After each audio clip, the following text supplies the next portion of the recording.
Номер 9. Анастасия Смолич.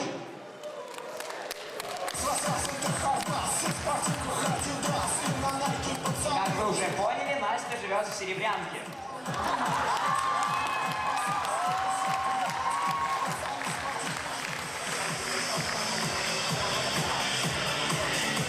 Но при этом это не мешает быть ей легкой и порхать как бабочка.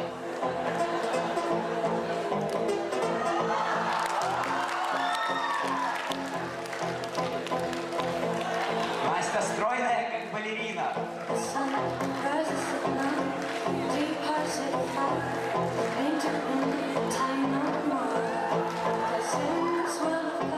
Пацаны, шухер валим, Макар! Настя учится в физмат-классе. Это очень необычно для такой очаровательной девушки. С самого детства Настя любила спасать ежиков, что говорит о том, что она почти бескорыстна. Что о ней можно сказать? Все ее качества можно впечатлять часами. И в этом вы сейчас убедитесь.